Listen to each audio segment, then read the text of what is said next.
On any given day, leaders have a lot coming at them.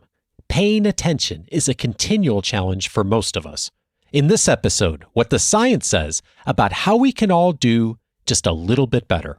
This is Coaching for Leaders, episode 566. Produced by Innovate Learning, maximizing human potential.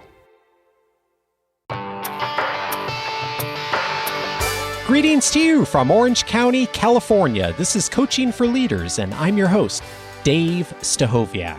Leaders aren't born, they're made. And this weekly show helps you discover leadership wisdom through insightful conversations. Just yesterday, I was having a conversation with one of our Academy members and talking about their schedule and what it looks like. And as we went through her day and we looked at hour by hour by hour by hour of all the meetings that she's involved with, not only yesterday, but almost every day, I realized how easy it is for us as leaders to get caught up in the busyness and in the conversations and not to be able to pay attention as much as we'd like to. It's a theme I've been seeing for years, not only in my own work, but of course with so many of the people I work with. And I bet it's a theme for you too as a busy leader. Today, I'm so glad to welcome an expert that's going to really help us to look at some of the realities, some of the neuroscience, and also, perhaps most importantly, what are some of the practical things we can do to do a better job at paying attention to what's happening around us and the important conversations we're having each day. I'm so glad to welcome Amishi Jha to the show today. She is Director of Contemplative Neuroscience and Professor of Psychology at the University of Miami. With grants from the Department of Defense and several private foundations, she leads research on the neurobasis of attention and the effects of mindfulness-based training programs on cognition, emotion, resilience, and performance in the venues of education, corporate, elite sports, first responder, and the military. She launched the first ever study to offer mindfulness training to active duty military service members as they prepared for deployment. She discovered that without intervention, attention is compromised and attentional lapses increase. Yet, with mindfulness training, attention can be strengthened and protected. In addition to her published research, her work has been featured in many outlets, including TED, NPR, and Mindful Magazine. In addition, she has been invited to present her work to NATO, the UK Parliament, the Pentagon, and the World Economic Forum. She is the author of Peak Mind, Find Your Focus, Own Your Attention, Invest 12 Minutes a Day. Amishi, what a pleasure to have you on the show. It's great to be here. Thank you, Dave. Well, we should probably look at the start of this word attention, right? Like we all value attention. We often ask for the attention of others. And of course, I think many leaders, as I mentioned in the introduction, struggle with attention.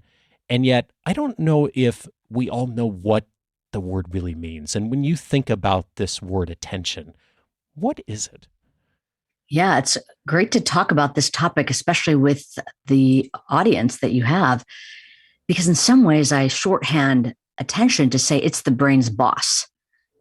And I mean that wherever attention goes, in terms of where we pay attention, the rest of the brain's information processing follows.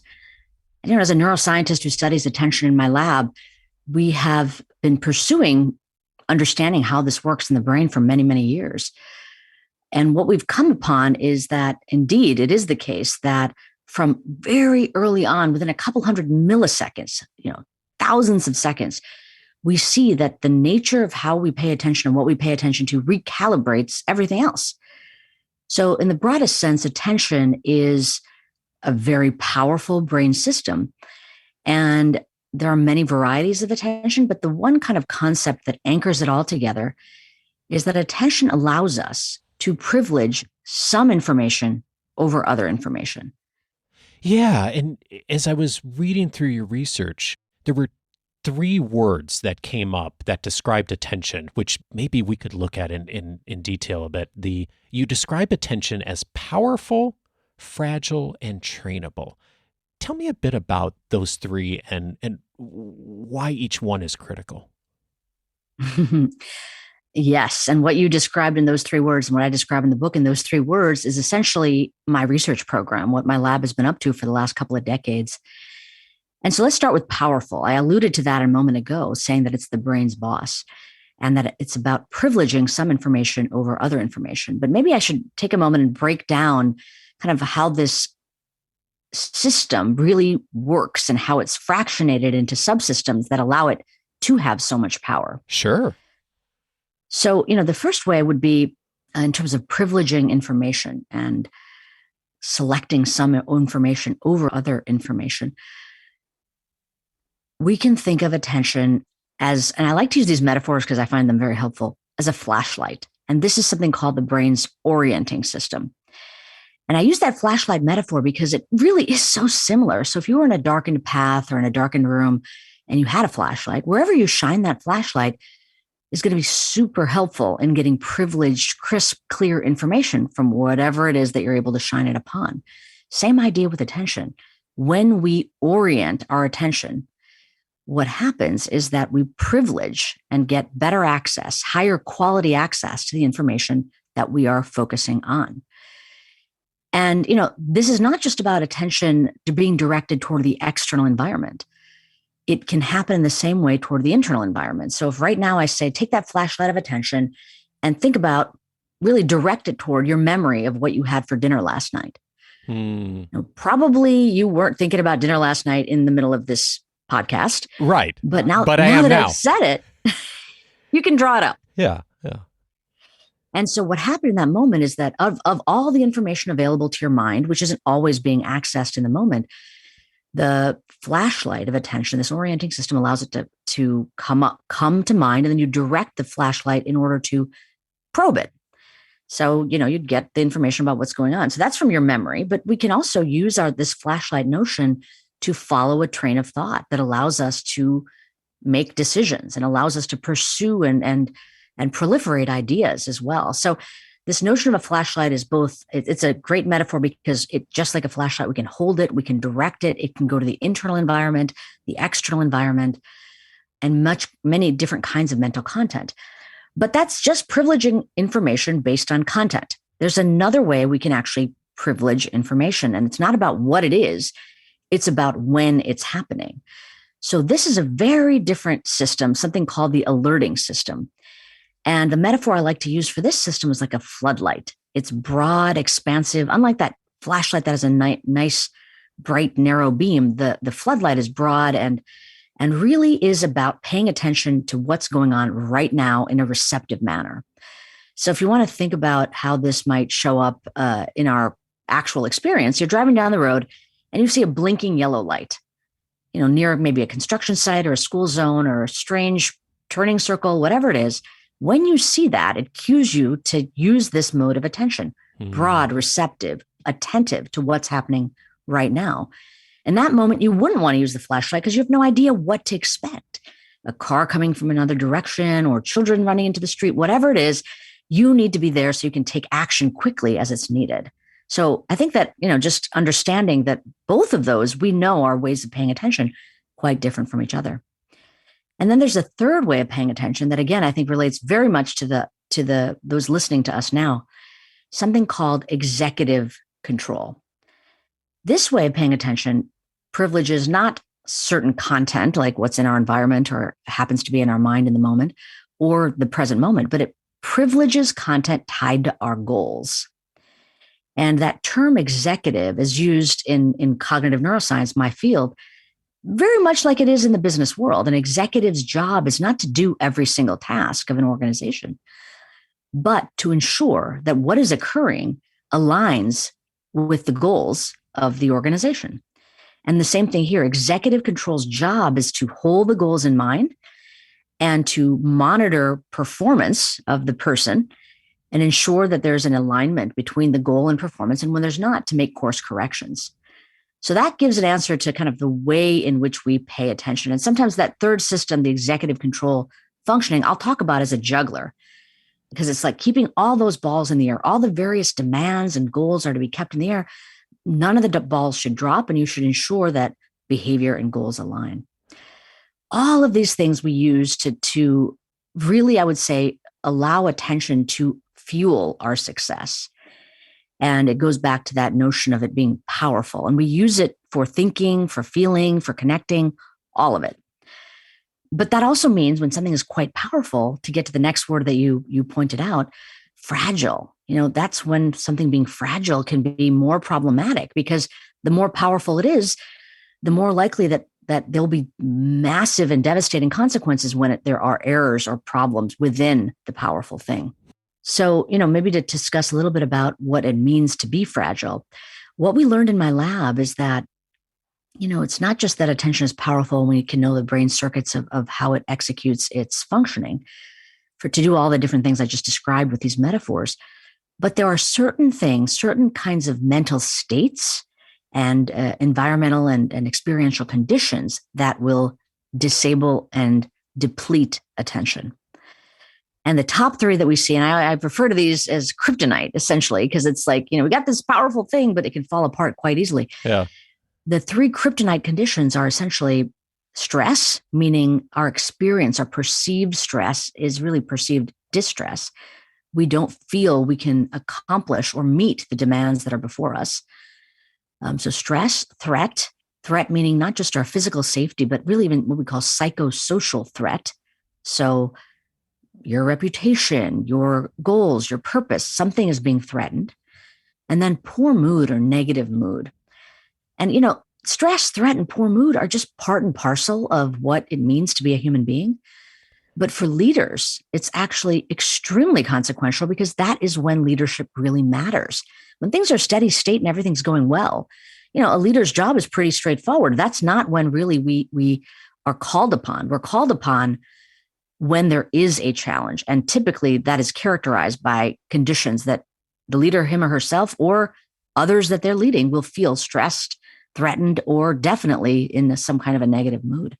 When you said that, I was just thinking like how that is the life of so many of the folks that listen to the show, of that fragility, not so much because of them, but because of the work they do in the environment they're in, of the phone rings or the email comes in or the next meeting, and all of a sudden the day isn't theirs anymore because of circumstance or because of the last conversation.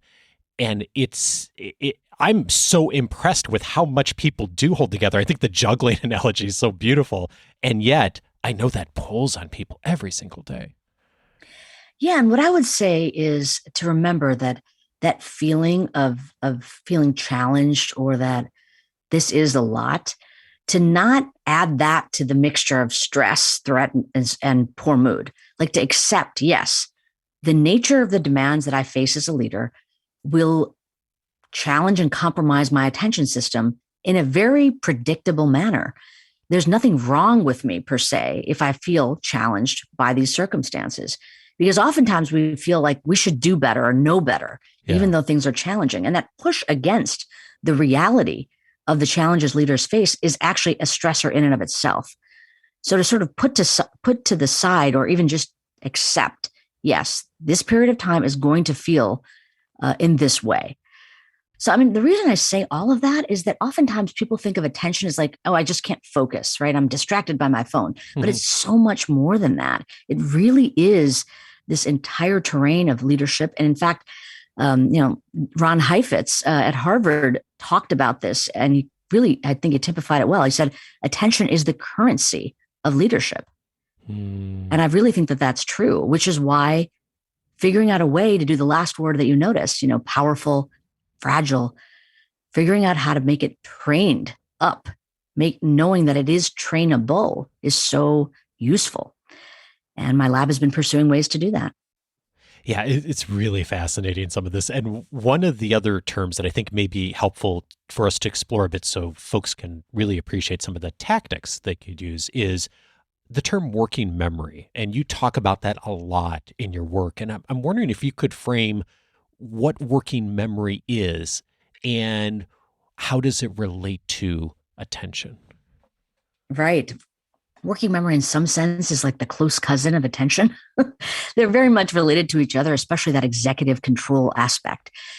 When people hear the term, they might pick up on that memory aspect. So it's working memory, but don't focus so much on the memory part. It is about memory, but not like long-term memory of events or episodes or knowledge we hold. It really is the working piece that we want to emphasize. And I like to use a metaphor here as well, because I think it's helpful. So think of working memory sort of like the cache in your computer. It's what you need to have in the moment and use in the moment, not save forever. You're not saving it in a folder on your computer's hard drive. You're actually just keeping it up front and present. What we need working memory for is to keep at the front of our mind everything that's needed in the moment. And I like to use the metaphor of working memory like the mind's internal whiteboard, a scratch space. But it's a peculiar kind of whiteboard. It's not like writing it on the whiteboard and it's there forever. It's a whiteboard with disappearing ink. So it's constantly being refreshed, if you will, or it's constantly being blanked out. So we've got to keep refreshing it is another way to say it. So you write something down. Let's say, you're in the middle of having a meal. The check comes and you got to calculate the tip. Just got to do simple math. We use our working memory. Yeah. But we don't need to remember those numbers and the exact calculations done forever. It vanishes. Same idea with conversation and speaking. Like right now, Dave, you might have a point that you really want to make sure you get in and it's at the front of your mind, but you're a polite guy and you're not going to just interrupt me to say it. You're going to hold it in your working memory. It's written on the whiteboard at some appropriate time in the conversation. Shortly after it comes to your mind, you will deploy it into the conversation and then it'll vanish from the whiteboard. So working memory has a lot of really interesting features. The fact that it exists is really helpful because now we understand, okay, there is this scratch space kind of internal buffer. It's very limited, not more than a minute really is the duration of it. Huh. And we constantly, to keep things on our whiteboard, we must refresh, meaning rewrite. That's another kind of way to think about it. If I write something on, like let's say you got asked by your spouse to pick up something at the grocery store, he or she calls you and says, you're driving. They call you and they say, okay, get these 3 items. And you're like, man, I can't, can you just text me? Like, no, I can't text you. You have to remember it. And you're Right. pulling into the parking lot. You're like, oh, I'm never going to remember this. So what do? You just repeat it to yourself over and over and over again. Yeah. Essentially what you're doing is refreshing and ensuring that it stays on the whiteboard long enough for you to either text yourself or write it down in your notepad, whatever it is, but not forget it. And so the relationship between attention and working memory is that attention is almost like it's the intro, it's the introduction of materials that will go onto the whiteboard, right? If you're not paying attention, you're not going to ever get the information to be able to encode it and write it on your whiteboard. But it's also the way that we get information from our working memory. So let's say, just going back to that example I gave a while ago of what did you have for dinner last night? You basically probed your long-term memory that brought it up to working memory. So now it's on your whiteboard. You're trying to, you have now all the details of what the meal was. And then your attention allows you to say it back to me if I ask you. So these are fluid and dynamic systems. But the other features of working memory, other than its short time span, is that it's quite limited in its how much information it can hold. And if you overload it, things are going to not go well. So if your spouse had said, 20 items instead of 3, there's no way you would have been able to remember them. So thankfully, it was within the limits of working memory. But again, that same system, just like attention, is prone to depletion under stressful, threatening, or negative circumstances. And one of the biggest reasons that happens is that we clutter our own working memory up with internal preoccupations, so that there's not even any space for anything else to be written because we're so generative in our own mind with content that isn't necessarily helpful, whether it's a worry or a rumination or whatever it is. We're disadvantaging ourselves by not leaving enough space on our whiteboard to use it for the task at hand. It goes right back to the analogy of the RAM or the cache that it doesn't happen quite as much these days with computers, but back when we were all limited so much more with memory, like you'd open up 3 or 4 programs. And if you opened up the 5th, then all of a sudden, like the whole computer would start to not come to a halt, but things would slow down. And there literally wasn't space on the memory. So it would have to jump through all kinds of hoops. And I was thinking about that in the context, and I pulled up a paragraph from this part of the book because it really leapt out to me when I thought about the leader who's going from meeting to meeting to meeting and like adding things to their working memory. You write in the book, everything your brain does now becomes calibrated to what's on your whiteboard. It isn't just that it seems as if you're experiencing whatever you're thinking about instead of what's right in front of you. It's that neurally, that's exactly what's happening. Your working memory is a great tool for memory and also a major point of vulnerability. if it's occupied with other content besides the experience you want to encode or the information you're trying to learn, there won't be effective memory making. And I read that and I thought, if on your working memory is everything that happened in the last meeting, and you go into the next meeting, that there's just not the space. I mean, if I'm hearing you right, this is just not the space to even pay attention to what's happening in the next conversation. Absolutely. And this is a huge point of importance for leaders, because often we're not even aware that our whiteboard is overtaken by content that is not relevant for the moment. We're just saturated with it, right? So to even have the knowledge, like, I need to let go of the meeting that I was just at and arrive at the meeting that I'm in now. It's very, very important. And even if you have that desire, like, I should be here right now, I need to listen to what's happening in this meeting. Let's say you get the awareness that my whiteboard is overtaken by preoccupation from something else, you may not be able to on demand empty the whiteboard to be able to fill it up with what's happening right now.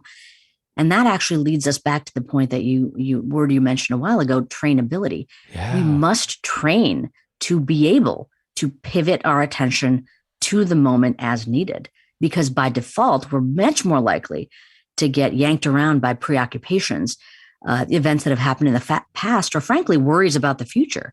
So you may not be in this meeting because of the last meeting you had, or you may not be in it because the meeting you're about to have. Either way, it's problematic because you're missing what's happening right now. And that is something that thankfully isn't just the reality of the way the mind works. It's something you can train to be better able to do. Yeah. And awareness of this provides so many avenues to make some steps. And you make a number of invitations in the book on how to do this. And one of the things you write is, in the lab, we find that people who display better performance are better able to drop the distractions. They're able to allow the ink to fade when it's appropriate for it to do so, selectively making the decision, I'm not going to rewrite that. And the thing that came up for me reading that is to be aware of what's in your working memory and also what you don't want to rewrite. Tell me about that and what you mean by rewrite. Yeah. So that's a tricky one, because rewriting in some sense is just that refreshing function. So like we were saying earlier, that grocery list, repeating it over and over again. Now, oftentimes when we use that term rumination is essentially a dysfunctional rewrite. We're not going anywhere with the information. So let's say something problematic happened in a meeting, and you're kind of, we might even say, intentionally rubbernecking on the fact that this occurred. You kind of can't get past it. You're in this loop. And what that looks like from the neural point of view is that in working memory, the memory trace, the temporary storage of the information regarding that event, is going to replay over and over again. And you are actively participating in that rewrite function, because you're remembering it again, and then you're remembering it again, and you're remembering it again. So when I say you're actively deciding not to rewrite it, it's not like you're saying, I'm going to block that out. It's that you're letting go and letting the memory fade. Because frankly, if you try to block it, it backfires. It's this paradoxical thing where if I say, for example, and this is a famous study called, the white bear study. So if I say, okay, Dave, don't think about a white bear. Ready? Don't think about a white bear. And I wait a little bit and I say, what are you thinking about? White bear. A white bear. So yeah. The thing you say not to think about in an attempt to block or suppress ends up being on the whiteboard because it's relevant. It's the thing you're not supposed to think about. So it ends up staying on the whiteboard. So there is a specific way we have to train our mind to let it go and to fade.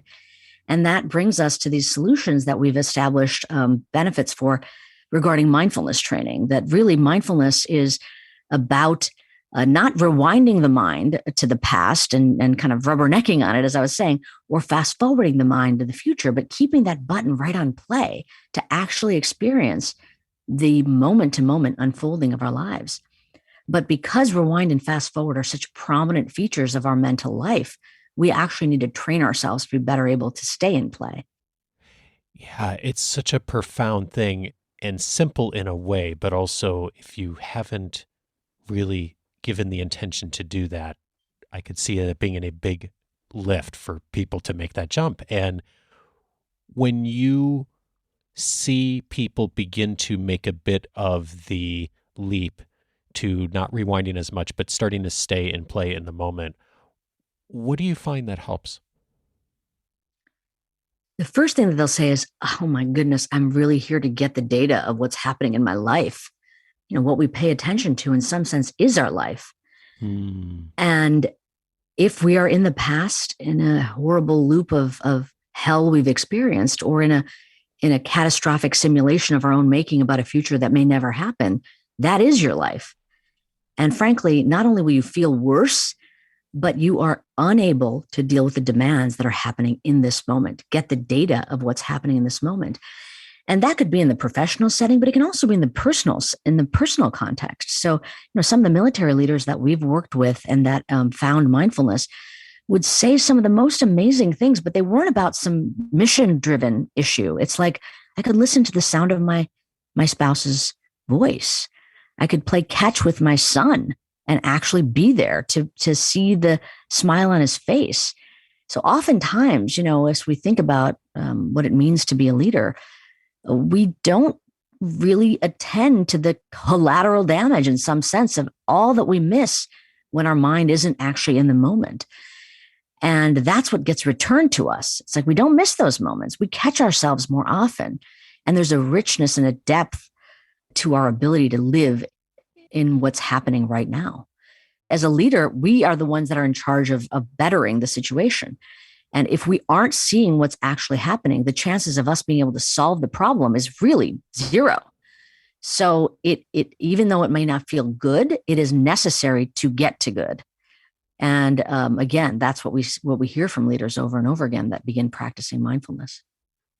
You alluded to this a moment ago, but I think it's such a key thing that is counterintuitive to the way a lot of us think. We think of forgetting as a problem. And one of the things that really came out of your research for me is that forgetting is actually a good thing. And to the point you just made of like being able to set aside like the other things that are happening, like forgetting's actually good, isn't it? Yes. Yes. So many things the mind does that we might say are nuisances, like their flaws, are actually features. If you think about the last time you went to, drove somewhere and parked your car, if you couldn't remember when you left, when you leave the store again, was it this time that I parked it here? Was it the last time? And if every memory had equal weight of every time you parked your car somewhere, it would be so confusing that you wouldn't know how to behave or act. So some natural aspects of the decay of memory and experience are so profound that we kind of take them for granted. And sometimes, we forget because it's advantageous to forget. So to know that these are just the way the brain works in order to advantage our ability to function in the moment, and not get so upset about the fact that we do forget, could be useful. Yeah, indeed. And it's, I think in particular, like the kinds of folks in our audience like get inundated with so much data and information and decisions and context each day that there's certainly pieces of that are really, really important and they need to act on, move on, continue to think about, strategize on. And then there's a whole bunch of stuff that really isn't that important to stay with. And like you said, like the remembering where the car was for the last 16 times you've been there, it's just not important. And is there something you've come across that either in the moment or immediately after the moment that helps to sort that a bit? Like that helps to then clear off the whiteboard and create a little bit of white space that is useful to people? And we might shorthand what you just described, the success of it as discernment, right? Ah, Knowing what yeah. it is that's relevant to remember and what's relevant to not remember. That is something that people will describe as a function of mindfulness training. They're just better able to discern. And what that means is that there's a crispness in their attention as they were encoding the information and as they're recalling it and retrieving it.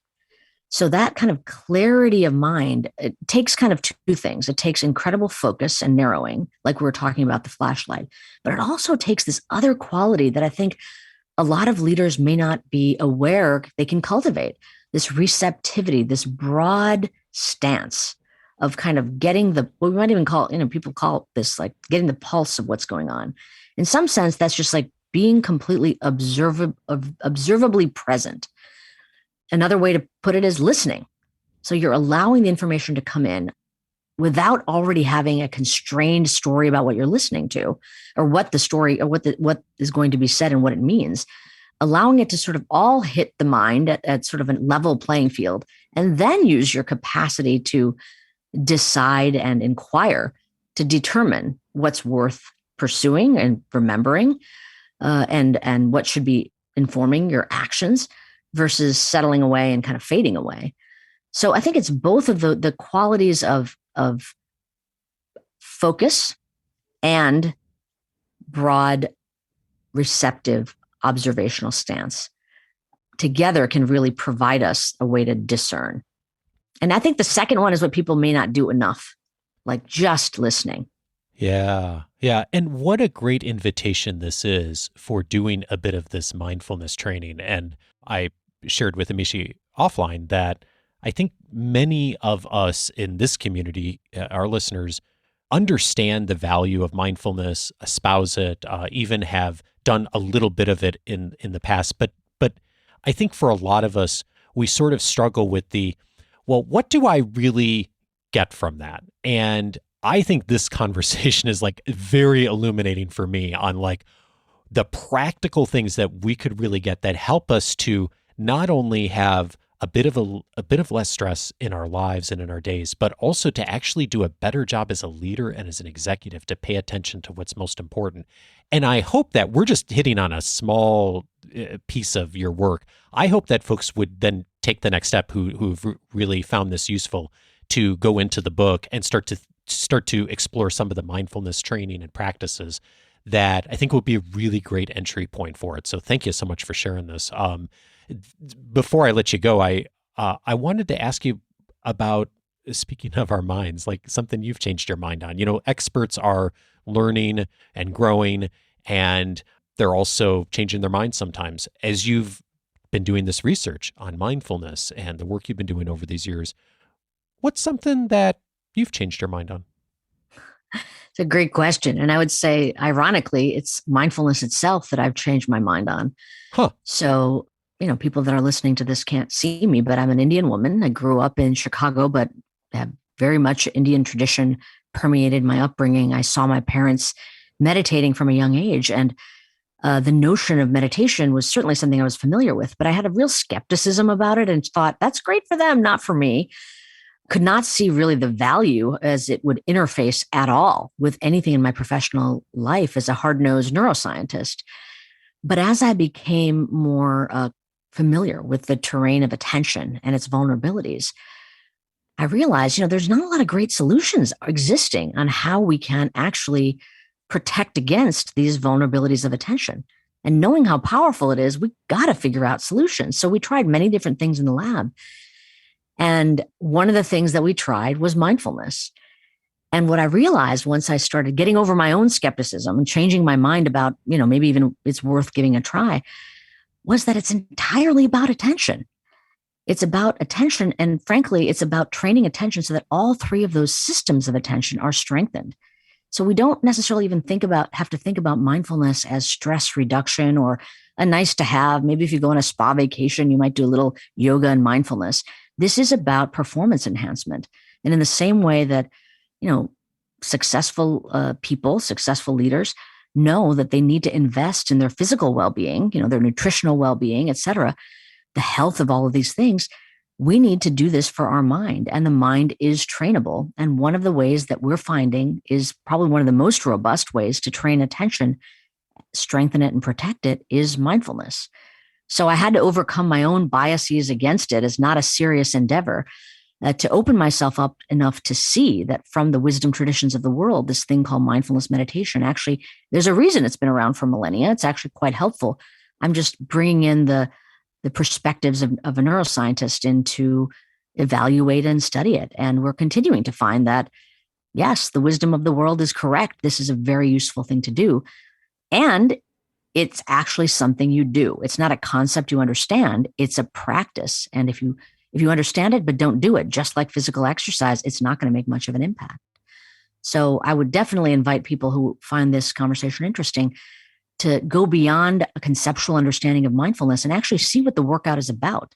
now that you understand what attention is, you can see why working it out may be useful. And there is a way to do that in a protective manner so that the next high stress interval, you can get through with not just more success in the outward sense, but more of an experience of success from your direct experience. Amishi Jha is the author of Peak Mind, Find Your Focus, Own Your Attention, Invest 12 Minutes a Day. Amishi, thank you so much for your work. Thank you. It's been a lot of fun.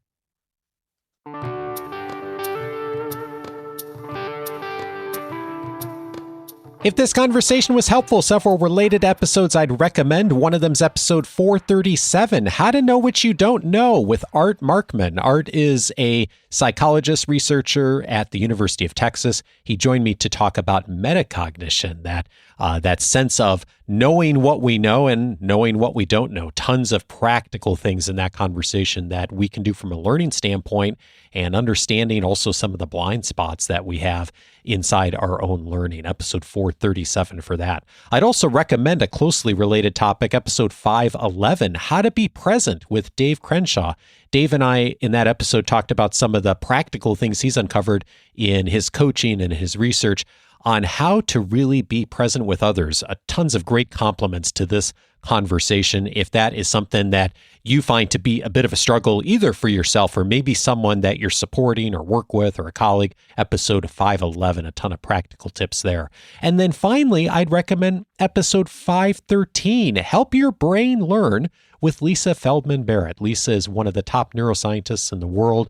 Tons of research on the brain and how it works. I learned so much in reading her book and in that conversation. Knowing a little bit of the brain science, as we talked about in this episode as well, can really help you from a leadership standpoint to understand what it is that our biology actually indicates that we probably don't want to try to fight as leaders and organizations, but actually to align with, and understanding some of those core human biological things, especially around the brain, is so helpful for us to be able to interact with people well and to support them well in their success.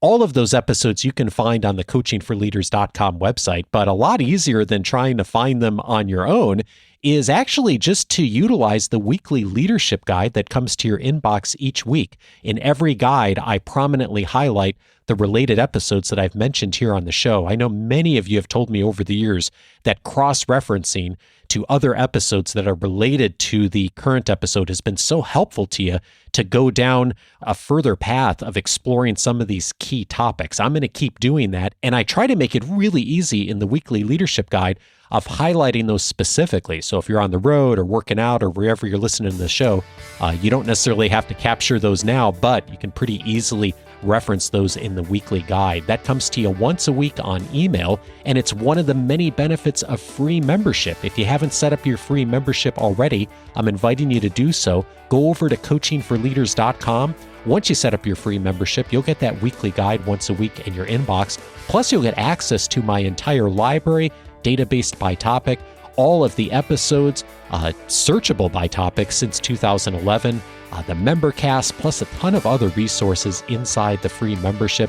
All of that at coachingforleaders.com. Look forward to seeing you over on the site. Next week, I'm glad to welcome Ruth Gautian to the show. She is going to be helping us to discover how to lead and retain high performers. A ton of practical things we can do.